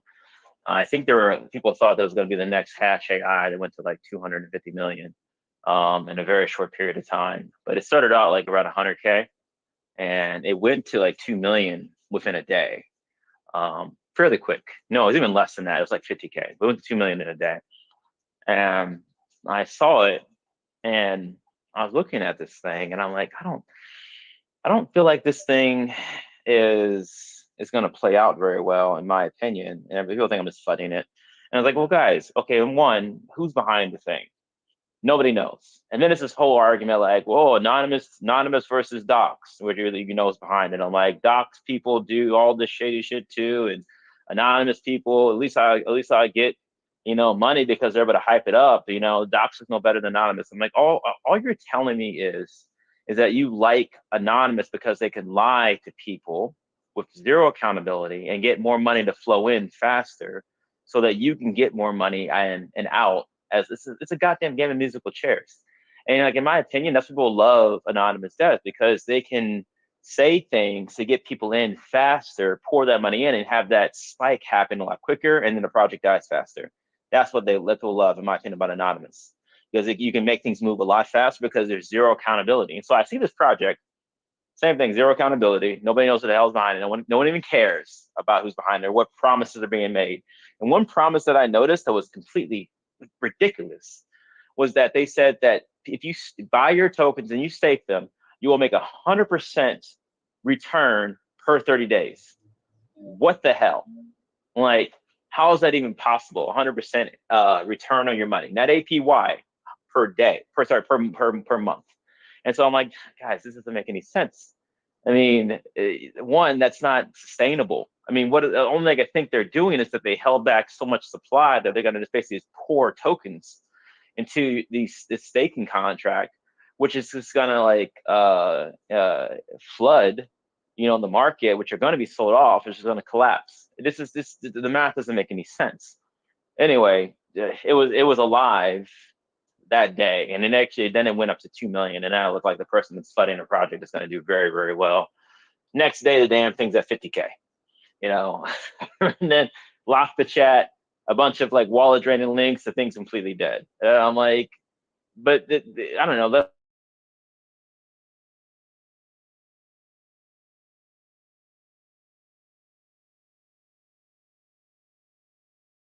The stuff in the space that's new, I'm talking about that launches like sub 50 million or even sub 10 million. I would say 98% of it is zero accountability projects where you don't know who's in behind it, and people like that. They like to speculate. They like to dream that it's Elon Musk itself. It's some damn billionaire. And then when someone actually comes out and says, "Oh, this is what we're building. This is what we're doing. It's a legitimate thing," they're like, "Oh, no, I'm not going to be interested in that. I'll move on to the next thing." That could be someone that's like, filthy rich that's going to just pour money into it. And yeah, I mean, I think that's why people love anonymous projects. I mean, what do you think, Nadine? You've seen this. You've had these conversations with people about like praising and thinking that anonymous is the way to go. Like people love that stuff. Yeah, I think it's a little bit of the negative things about the space. I think I don't like it. Like I think being anonymous just lowers the barrier of hurting people in whatever that means, right? With words online or financially or whatever. Like it's just I think it contributes to the negative vibes sometimes in the space. So I'm not a fan of it, but there will always be those things. I think mostly people that are anonymous, if they're also very vocal, they're likely lying. You always hear those people that made so a shit ton of money or whatever, and I don't know. I think saying that they would be a target because they have so much money is ridiculous. Plenty of Because rich there are a people lot that of have people. bodyguards. There are like way richer people that are very public facing. So if you're so rich, why can't you afford security that you can at least show your face? And I think they sometimes also idealize that, not being like, Shiptoshi, always wearing this mask is like he's like those like darknet hacker, whatever, weird. Like it's just, I think it's childish, but I mean, there are good reasons why some people need to be anonymous, but usually it's not those that are also like just yelling around on the line. So I don't know. I in generally do not like it.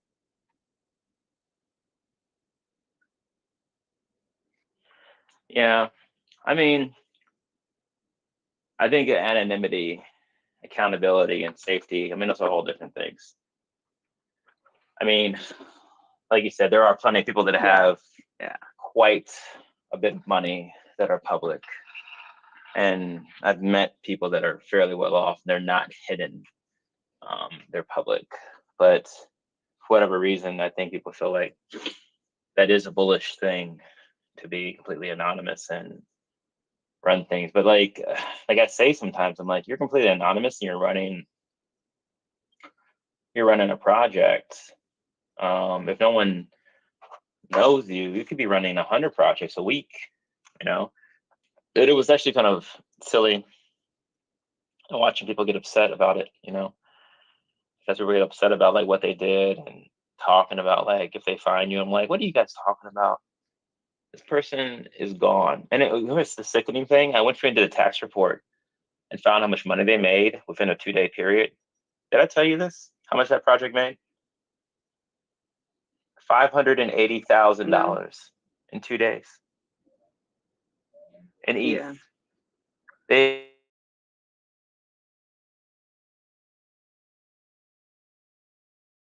paid it. And it's disgusting. And then I'll see projects from people that I know they're building, like some folks I've told you about, where they barely get like, you know, $1,000 in volume a day because they're front facing. You know who they are. It's wild. But that's attractive though, because people know they're going to throw money at these anonymous projects, so you get in and get out, you know, quickly. Yeah, but I think most Don't people get out. think they're gonna make money, but won't. Yeah. They're too late because it's really. I mean, that's what all of the people say that call them out, like the cabal and whatever. Their journey has been that they realize they're too late and they're not making money. So you have to get in as early as possible, and yeah, either you have a cabal or you have, yeah, it's basically launching your own project, right? And you can only do that over and over and over again if you're anonymous. Otherwise, you have accountability. People will call you out, right? We've experienced that, having some other projects running too, but it's a process of learning. Like nobody's like, I bet that there is no startup founder out there that creates a startup and it's going to millions. Oh yeah, you're talking about grass. Yeah. 90, I think it's, I told them, yeah, I did. I put her name yeah, on it. like That's what you do if you're legitimate, you know. But people are like, oh well, you're not like, right. well, But then it's funny. Sorry. yeah, no, what I'm saying is like when you look in the world outside of crypto, I think it's 90% or even more that of startups that fail. So you're likely not going to find a startup founder out there that hasn't had a failed business on his record, because it's just not working out all the time. And it takes years to even be profitable. I think it takes them at least, I forget, but Average 2 certainly years. over a It's 2 years. year. Yeah, usually. Yeah, 2 years. Yeah, until you even make money. Oh, So the expectation that people have coming into crypto is very, very crazy when you compare it to business in the real yeah, world. you got to learn. I mean, I mined a lot of Yeah. cryptocurrencies. It wasn't like I got involved in mining and then I hit big on just only mining one cryptocurrency. I mined and learned a lot, trial by fire, until until I settled on something that actually played out pretty well. But mining takes time. I mean, like I told you about the other business that I had. You were there. Remember the car rentals that we used to do when I did that big for a while? Yeah. And I learned a lot. I made a lot of mistakes. I lost a lot of money, but I learned to fine tune and learned how to make that thing run very well. But it wasn't like day one. It was just like, oh, great, I'm making boom, making 50 grand a month out the gate. You know, it's like, no, I suffered a lot with like learning how this game is played, and did it like openly. And it's interesting that people that are legitimate, like I know like a guy that actually, I think he has like, he's doing 3 projects public right now that he's running. And I've seen him getting shit on because the other one that's not as great as the other one that he's doing is like, well, why don't you do this? I'm like, well, why don't you he's like, why don't you guys just help and do it? And then I see another one. I'm going to talk names about these. I see another one actually that is like several exchange listings, decent sized ones. That's my gripe about exchange listings. Spent probably hundreds of thousands of dollars in these callers and marketers. They're sitting something around like 200K market cap, but they hit an all-time high of like 15 million. But they're down to 200K market cap, and I'm like, wow. I know what the exchanges cost. Those are 50 to 100 grand a pop, and I think they have like 5 of them. And the influencers, we know what those run, and all it is what it is. The anonymous folks, and then I know they get a lot of shit now because their faces on. They're like, "Well, you made it to this," and they just say that, it was just a pump and dump, and I'm like, well, one, I don't think that it was, and I actually still have money in that project. I don't think that it was. I just think that they got caught up in trying to satisfy everyone quickly, and it's very rare in crypto for something to run that hot and not have a retracement back quickly, unless money is being fed from somewhere, and the majority of the supply, I'm talking like 70 to 80%, is held by a few people. That's the only way that's going to happen. I mean, like Average said in the space of the day with Coco, he's like, yeah, you can run a project and you can throw millions of dollars at it, and it might not even move, because all you're doing is cycling money out. If you're not getting holders that actually are committed and in your project with you, it's not going to go anywhere. It's just going to go. It's just going to. You might as well be handing them money. It's like, it'd be better off doing that instead of paying influencer Yeah. 80. Just pick someone in your community and hand them 80. It's the same damn thing, just cycling Yeah. out. But yeah, because there's no value capture. You got to create these. You got to create value capture through liquidity, through burning mechanisms, through NFTs, through utilities. But these projects that are purely meme and there's literally nothing behind them, those get money thrown at them until it stops, and then basically it's just cycling from one hand to another. That's how that goes. But a lot of people don't understand value capture or utility, or why it's even important. Why even burning is a thing. Why burn tokens? How does that function even work? What's the purpose of that? Yeah, or how to do it properly, because yeah, I've seen some projects just burning the token that they held back before they even provided liquidity. Yeah. Won't do nothing. It's just making the burn wallet a holder. Yeah.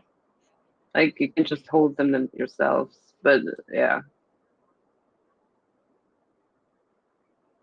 No, I've seen that. But I think some people think too that if they burn tokens, that the price is going to magically go up.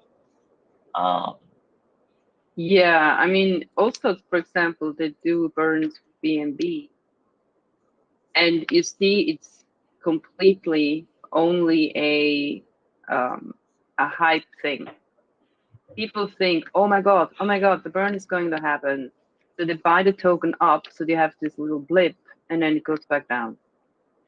Because the burn is something that long-term helps. Gradual long-term burning is amazing. Fast, quick, does nothing. Yeah. No, it doesn't. Yeah. I mean, that's why, I would actually be interested if an actual project launched like Earn that had almost the exact same tokenomic structure, like Rose the Riches. Right? Because it'd be cool, right? Yeah. Yeah. Because I would put some money in it because it makes sense. Yeah. Yeah. Gradual reburn reflection. I mean, that's where it makes sense, because also too, I mean, that's the thing that's really attractive towards them when that gets out there, because it's on BNB. And how many projects do we see like that on BNB that are structured like that? There aren't many. I mean, most of them have swap liquify. Most of them aren't hyperinflationary. And then you got to find the ones that actually from legitimate people. Good luck with that.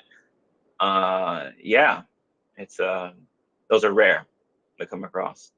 And so, yeah, we're on ETH, and we are expanding to other chains, but There isn't, like, think about it, there isn't one. I don't know of any projects like this on that are hyperdeflationary reflection tokens on base.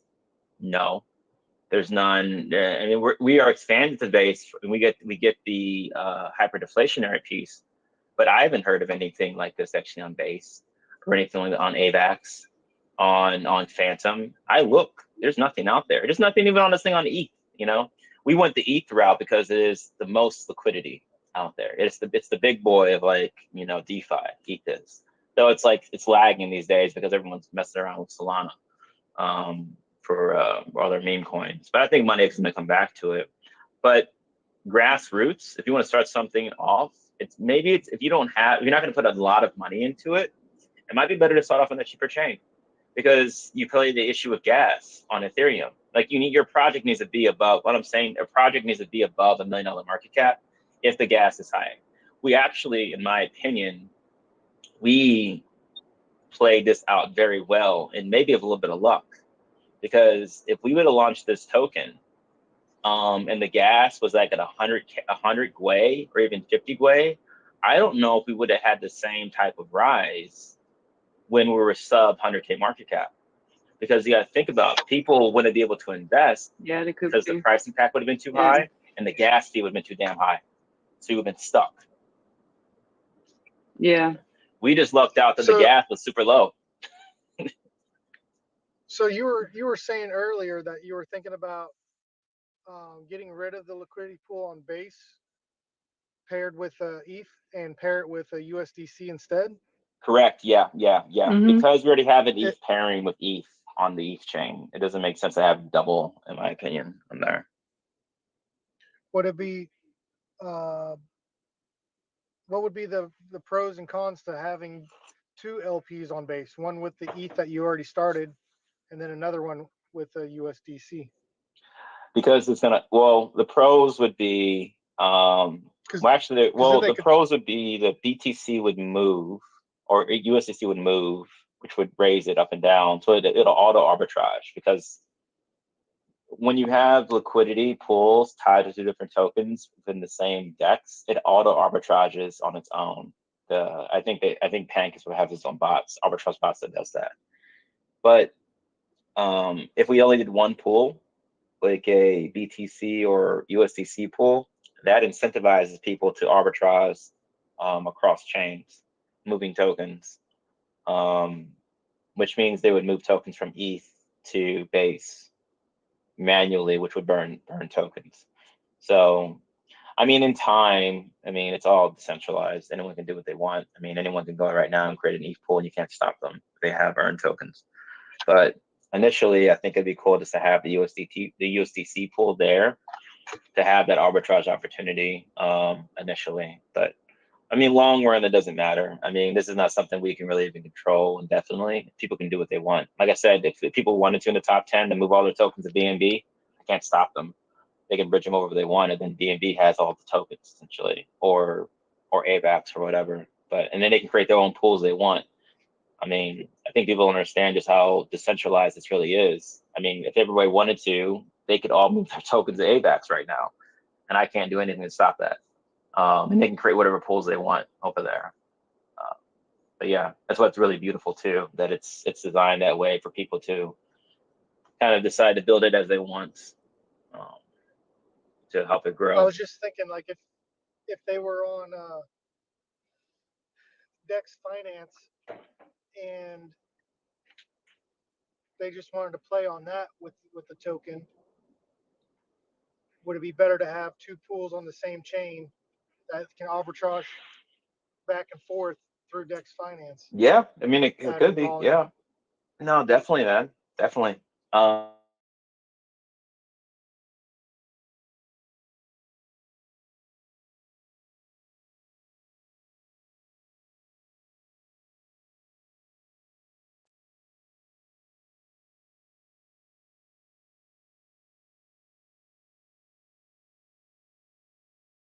Right now, right, Nadina, you could just go literally create a pairing with some USDT and earn, and then boom, it exists right there.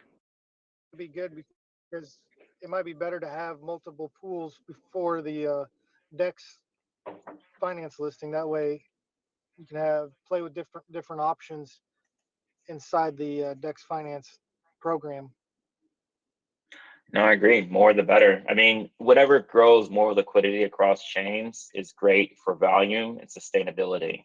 And also too, it's what's the word? Diversifying our basically the ecosystem so that we're not just tied to one DEX. I mean, that's what I was talking to Lush about. Like, yeah, we're on Uniswap, but we're also on Radium, we're on Trader Joe, we're also on Pancake Swap, and eventually with the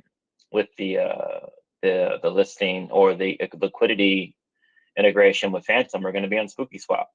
And so I mean, yeah, the SEC is annoying how they attack a DEX, but we're already on several, and they're not all going to go down or suffer volume reductions across the board. I don't think so. And so that's why we're spreading everything out so that we have always. So like basically what I'm saying is like if Uniswap goes down, like for whatever reason, trading doesn't stop with Earn. People can just move their tokens over to one of the other chains, bridge them over, and they can still do what they want. And so it's just even at this early stage that it's in, it's already diversified enough to survive for a very long time. If even a couple of the dexes went down, like I don't think Pancake Swap and Uniswap would go down at the same time, but yeah, technically people can go over to Pancake Swap and trade Earn if they wanted to. They can move every single token they want from ETH to BNB and trade there, or to Base, or to Solana, or to AVAX, like right now. But projects that are their LP is burned but only on one chain, they're dependent on what happens to Uniswap forever.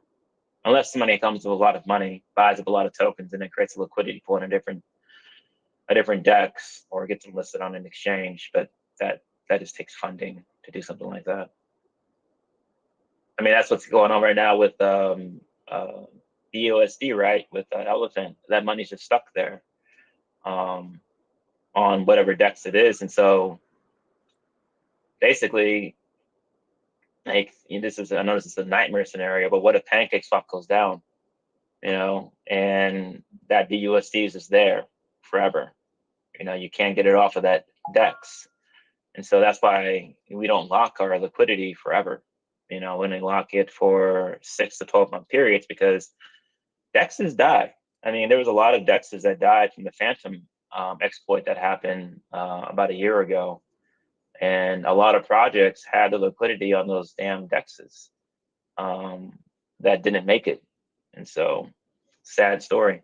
So when a DEX dies, those liquidities can't be Nope, touched. they can't be moved. If they burned it, or if they burned it, or if they lock it forever, no, it doesn't go anywhere. It stays there. So it's just stuck. Yeah. It's stuck. And there's no way to get it out. Stuck. Yes. It's stuck. Yeah. It's dead. Stuck. Bad news bears. It's stuck. So now, aren't those DEXs? Some of those DEXs are what do you call it? Automated, so that it can't go down. Well, if they have the liquidity drain that's paired to your, for whatever reason, it's tied somehow, or if they, I mean, let's. No, you have to unpack it a little bit. What you're saying, DEX is dead, is basically they have a bug, and certain functionalities is not working anymore. Likely, it's not everything is dysfunctional. Likely, just certain things are not functional, but it might cause people, just move away, not using it. Yeah. Because they're worried there are other vulnerabilities. So your liquidity is not stuck because of the DEX. It's stuck because you use the service to lock it, or it's stuck because you basically sent it to the burn wallet by burning the liquidity. If you have not locked it, or not only locked it for a certain time, so if it's still on there, you could, let's say Uniswap is getting hacked. People don't want to use it anymore. They all moved on to Sushi Swap or Pancake Swap. Now you don't have any users. If you have your, even if the front end is completely gone, the smart contracts of Uniswap are still on chain and you can still interact with them. So if you have the liquidity only locked for a few months, you can wait until it unlocks, and then you can, on the back end, interacting with the blockchain and retrieve your liquidity. Yes. But if you have it locked for years, Gotcha. or you have it locked, or by burning it, you can't do anything. You have to wait the 20 years, or if it's burned, you never get it back. Yeah. And the vulnerable thing with DEXs currently is still the front end. So you still have the smart contracts on chain, and no one can take those away. But if the front ends, like the website you basically interact with, is hosted on one server, likely it's not decentralized, because it's very difficult to have decentralized servers that you can still make changes, and DEX front end, you continuously have to make changes to it. So what's possible is that the server where the front end is hosted is down. Nobody can use the DEX anymore. But you still can do, if you know how the blockchain works, you can do that on the back end. And you could recover your liquidity if it's not locked for a gazillion years or burned. You do 100 years, you might as well be forever. But yeah, that's what people are. People are pressured to burn the liquidity, or pressured to lock it for more than they're going to live, and they're pretty much doing the same thing. But they're trusting in these, like these DEXs being around forever, which is pretty nightmarish, if you ask me. Yeah, or the blockchain won't change. Like, so that so Ethereum is doing a really good job in making everything backwards compatible.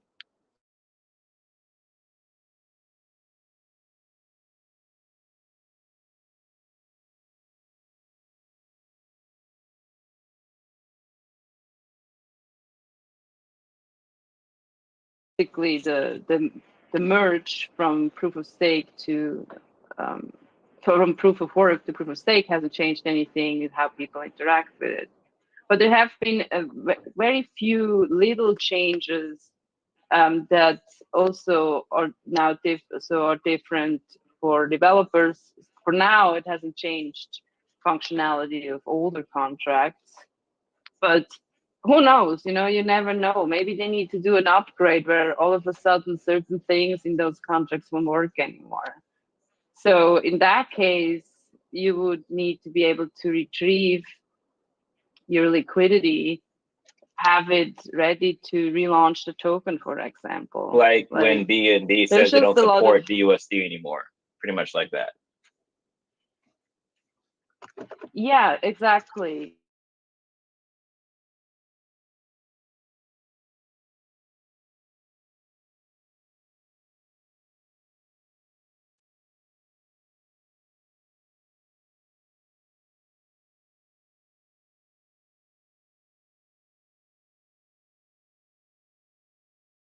In AWS, if the government tells AWS this site is illegal, they might completely shut it down, which doesn't prevent people from still interact with the blockchain, but it will not have any users really, because the regular trader doesn't know how to.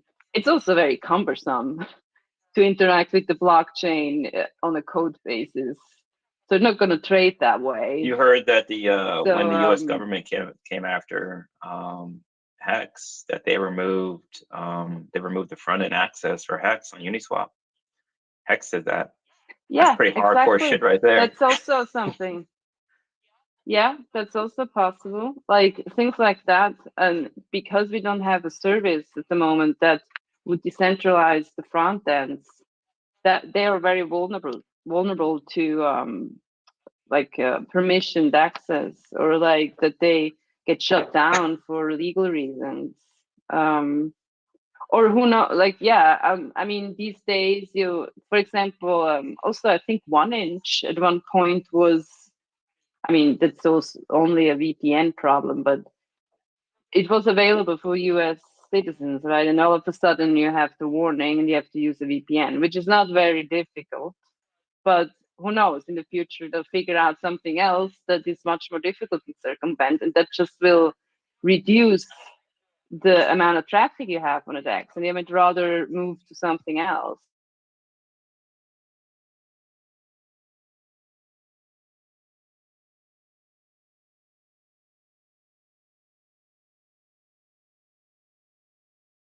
Excluded all of a sudden for regulations reasons, and they, depending on how your project or which users you target, that might have a great impact on how popular your project is, and you might have to find other platforms that are more accessible to those people. True. I mean, there are lots of different factors.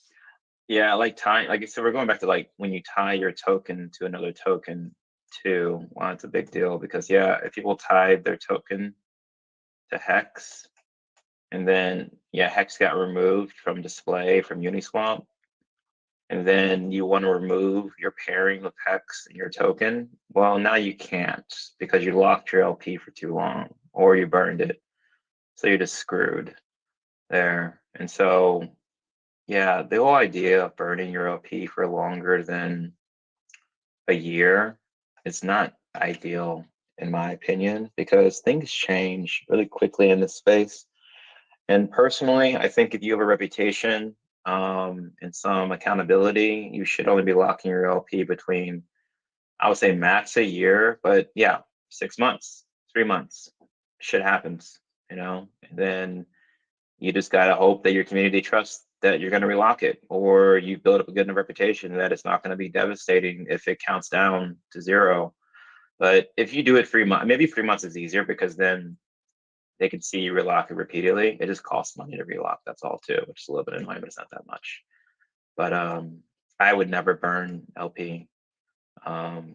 It's the lifeblood. I mean, we did it on Solana But because still small though. I think they did. Yeah, that's small. Yeah, you can like, right? Yeah. Yeah, we burned what, $500. I'll do that. Right. But because there's no Yeah. locking option there. But yeah, ETH, your main, whatever your token's tied to, the main thing, no. That's a big no-no. Yeah. Yeah. Because then you're dependent on it forever.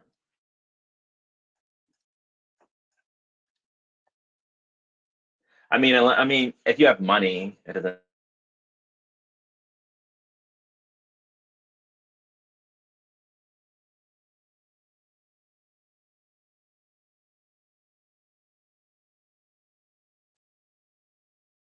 buy up most of your supply and move it somewhere else. Or if you hold most of the supply, you can sell off all the tokens, which we've seen projects do. That's what Chart AI did recently. They had their supply burned for X amount of days, but they had, I don't know how much, but they must have had a lot. They had a lot of their supply, and they were able to just basically sell off the chart, pulling out most of the ETH and do a relaunch.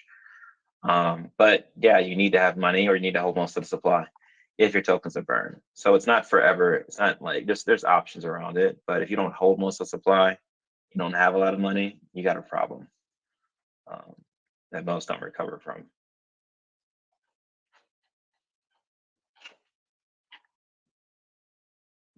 Well, I mean, if your project does well, like that can be a substantial problem. You might not be able to buy enough tokens to, Yeah, so you gotta hope it doesn't do well. or like, hope it doesn't do well. huh? Hope it doesn't do well. Yeah. Yeah. Don't do good. Stay a lower market cap forever.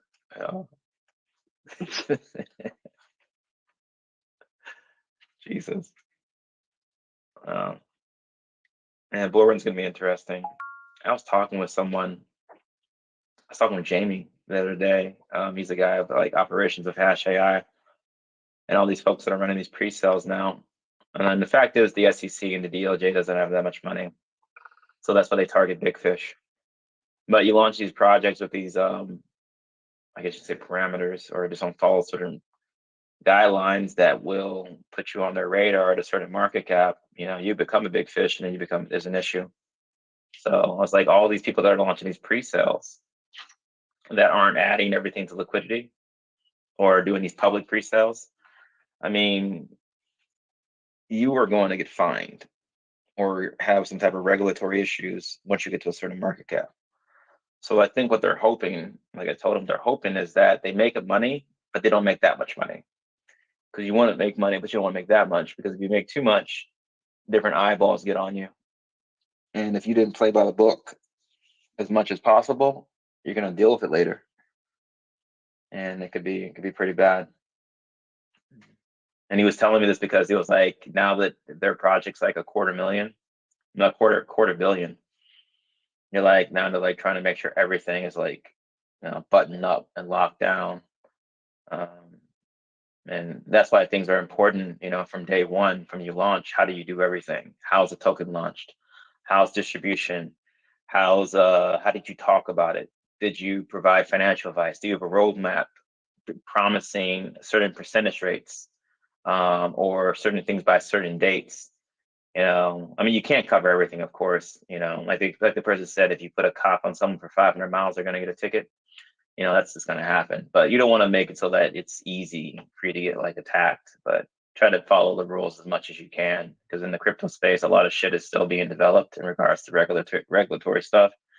But the stuff that is apparent, you got to try to like stick to, as best you can, or just do what the people do. And YOLO, that I see people doing this all the time. They're launching things and don't care, and it's like, well, all I want this thing is to go to is like 100K and make as much money possible, and then get out of it and go to the next one. And they don't care whatever laws or rules they're breaking, because most times they're anonymous anyway, so there's no accountability. I mean, somewhat anonymous. People don't know that you can get the IP address off of your MetaMask account, which can tell your location, and then you can get identifier factors that way. I mean, these folks that work for the FBI and the DOJ, they're not stupid. I mean, they can figure out ways to subpoena different applications and platforms to pull your information if it's worth their while. And so, I mean, that's how they caught, not Roger Ver, so Ross Ulbricht, the guy that was running Silk Road. Maybe that's a little old for some of you guys, but it was the marketplace for crypto to buy and sell.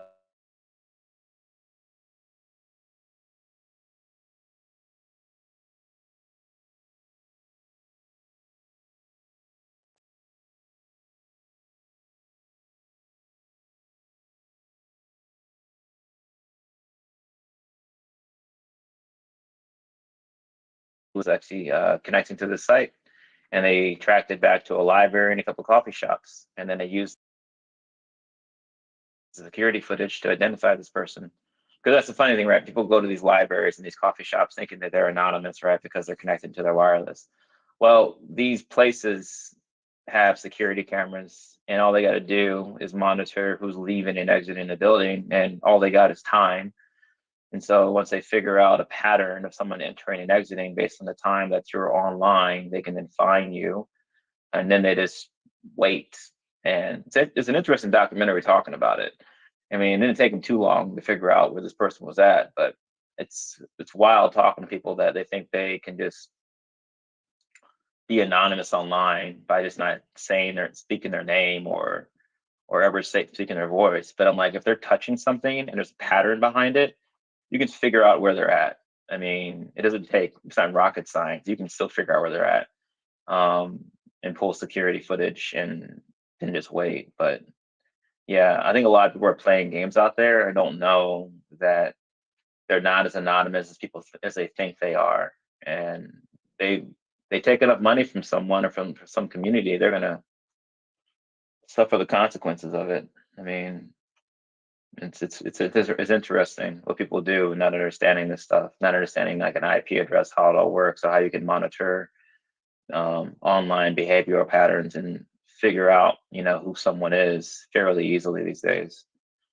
I mean, I think we were talking to someone, Nadina, at a crypto event. Maybe it was when we were hosting here, that are saying that it is impossible to be anonymous these days. Not, I think it said at a certain age, it's impossible unless you've lived under a goddamn rock your entire life. Because there you have, there's information on you online. You should be able to find something.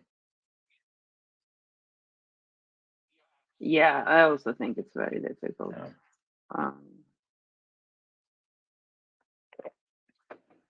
So anyway, we've been going on for a little bit, about a couple of hours. I appreciate everyone that came by and listened, mainly me rant about crypto and marketing and talking about Earn. If you guys don't know, haven't figured already, yeah, we're Nadine and I are the founders of Earn, but it's 100% community driven. Project is buy, hold, earn. 100% reflection tax only. That means basically every single transaction that occurs, 100% of the tax is reflections back to all holders, which is why it's called buy, hold, earn. It's hyperdeflationary because the largest wallet is the burn wallet, and it basically burns tokens on every single buy, sell, and transfer. It's super cool. So if you guys haven't checked this out, definitely go give it a look. Let us know what you think about it. And yeah, feel free to ask me questions. We try to host these spaces. Nadine and I do these recorded ones roughly once a day, Monday through Friday. Try our best to take the weekends a little bit more chill, often we can. But sometimes we pop into, we'll like spin up a space randomly throughout the day, not recorded, for folks to join and chat, or maybe you can find us in TG, BC. Message us in there. If not, we're probably in a voice chat somewhere else in another group, or just, touching grass. If you can't, see us in a voice chat somewhere. But anyway, I appreciate you guys for coming on. Anybody up here, speakers like AG or anything else to say? Yep. Yeah. So I got a little project for you to do now that we're all done with this spaces. I need you to look into figuring out how much it's going to cost to run some ads on YouTube, and I'll make a video for you. Yeah, since they don't do the this. crypto stuff is cool now, I'll definitely check it out, man. Yeah. All right, man. Well, that's all I got to say. Appreciate you. All right. Well, you guys all take care. Nadine, you got anything to add before we finish up?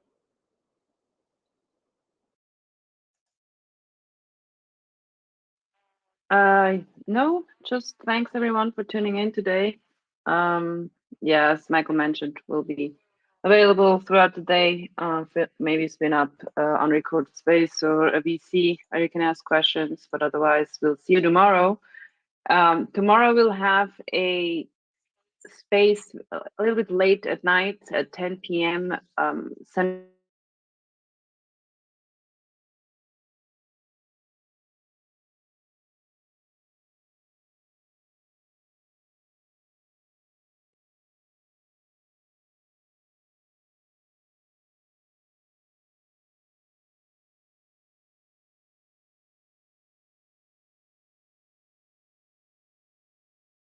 kind of tune into something late at night. So we'll see how that goes.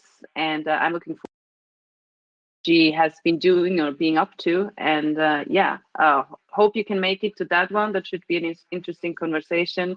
We'll also be recording that so you can listen to it later if you can make it, especially those that are in Europe. It will be in the middle of the night. So, but other than that, yeah, thanks for tuning in, and we'll see you around. Take care, guys. Thank you.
NFT collection